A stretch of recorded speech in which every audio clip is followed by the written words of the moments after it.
ईव्हीएमवरचे आरोप तथ्यहीन, उत्तर पश्चिम मुंबईच्या निवडणूक अधिकाऱ्यांचं स्पष्टीकरण, मतमोजणीमध्ये नियमांचं उल्लंघन झालं नसल्याचा दावा.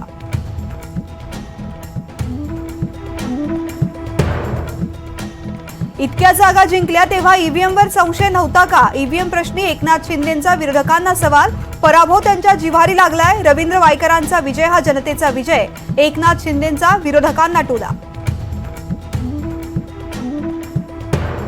वायकरांनी फसवणूक केली, आदित्य ठाकरेंचं वक्तव्य. मतमोजणी दरम्यान घोळ झाल्याचा आदित्य ठाकरेंचा दावा. राहुल गांधींनी देखील ईव्हीएम बद्दल व्यक्त केली चिंता. ईव्हीएमला हटवा, एलॉन मस्क यांची मागणी. पोर्ते रिकोच्या निवडणुकीत गडबड झाल्याचं उघड, हॅकिंगचा धोका असल्याचंही वक्तव्य.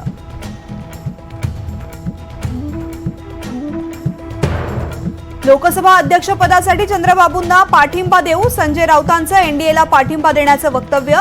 लोकसभा उपाध्यक्षपद विरोधकांना मिळायला हवं, संजय राऊतांची मागणी.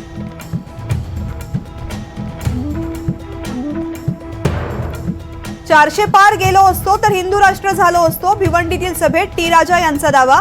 500 पार गेला असतात तरी भारत हिंदू राष्ट्र झालं नसतं, अमोल मिटकरींचा पलटवार.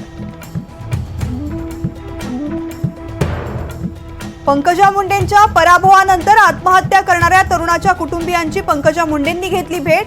वायवसे कुटुंबाला भेटून पंकजा मुंडेंना अश्रुवानावर, आत्महत्या करू नका, मला लढण्यासाठी बळ द्या, समर्थकांना आवाहन.